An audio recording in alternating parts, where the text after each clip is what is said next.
நீங்கள்லாம் நாளைக்கு ஒரு முதலாளியாக வந்தால் எப்படி நடந்துக்கணும், எப்படி இருக்கணுங்கிறதுக்கு கமல் சார் ஒரு பெரிய உதாரணம். தான் எந்த ஆஸ்பத்திரியில் பார்க்காரோ அதே ஒரு அப்போலோ ஆஸ்பத்திரியில் தான் அவருடைய ஸ்டாஃப் அத்தனை பேருக்கும் இன்சூரன்ஸ், மெடிக்கல் இன்சூரன்ஸ் எடுத்து இவருடைய பிரிமியத்தை இவர் கட்டுறாரு. ஓகே, அது ஒரு நல்ல விஷயம். அவர்கிட்ட ஒரு நண்பர் 25 வருஷம் மேனேஜராக இருந்தார்.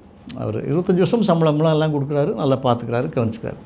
அவர் அந்த வேலையை விட்டு போகும்போது அவருக்கு 25 லட்ச ரூபா பண முடிப்பு போட்டு கையில் கொடுத்து, உங்களுடைய ரிட்டையர்மெண்ட் காலம் பணத்தை வச்சு நல்லபடியாக நிம்மதியாக இருங்க, ஏதாவது பிரச்சனை கூட எனக்கு எனி டைம் ஃபோன் பண்ணுங்கள், என்னை பார்க்க வாங்க அப்படின்னு சொல்லி அவர் அனுப்பிச்சி வைக்கிறார். அவர்கிட்ட இந்த பிஆர்ஓ சின்ன சின்ன வேலைகள் பார்த்தவங்கெல்லாம் ஏதாவது ஒரு பிரச்சனைன்னு இருந்தால் அவங்களுக்கு யாருக்குமே தெரியாமல் அந்த ஹெல்ப்பை போய் பண்ணுறாரு. தேவர் மகன் ஒரு படம் எடுத்தார் இல்லைங்களா, சிவாஜி சார் வச்சு பண்ணார். அதில் சங்கிலி முருகன் ஒரு அண்ணன், அவர் தான் அந்த மதுரை நேட்டிவிட்டிக்காக, அந்த மதுரை ஸ்லாங்குக்காக கூடமாட இருந்து அந்த தேவர் மகன் கதையில் அவர் ஃபுல்லாக இருந்தார்.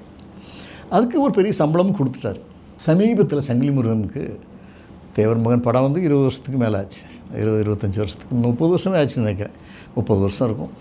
இப்போ சமீபத்தில் அந்த சங்கிலி முருகன்கிற ஒரு அண்ணனுக்கு கொஞ்சம் உடம்பு சரியில்லை. காதலுக்கு மரியாதை படம் எடுத்தவர் உடம்பு சரியில்லைன்னு அவர் கேள்விப்படுறார். ஓ, சங்கிலி முருகனுக்கு உடம்பு சரியில்லையா, அப்படியா, ஓகே, அது ரெண்டு பார்த்துட்டு வாங்க அப்படின்னு சொல்லிட்டு 2 மேனேஜரை போட்டு அனுப்புகிறார். அனுப்புனா அவரால் நடக்க முடியலை, உட்கார்ந்த ஸ்டேஜில் தான் இருக்கார், கொஞ்சம் சிரமப்படுறாரு தெரியுது. ஓகே, அவரோட அக்கௌண்ட் நம்பர் வாங்கிட்டு வாங்க அப்படின்றாரு. யார் பண்ணுவா அந்த காலத்தில்?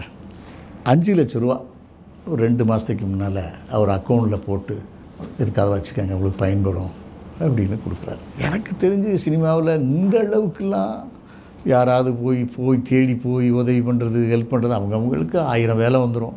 ப்ரொடக்ஷன் பண்ணுறாங்க, படம் எடுக்கிறாங்க, நடிக்கிறாங்க, எவ்வளவோ வேலைகள் வந்துடுது. இந்த வேலைகளுக்கு மத்தியில் என்றைக்கோ பழகின ஒரு மனிதனுக்கு போய் பண்ணுறாரு.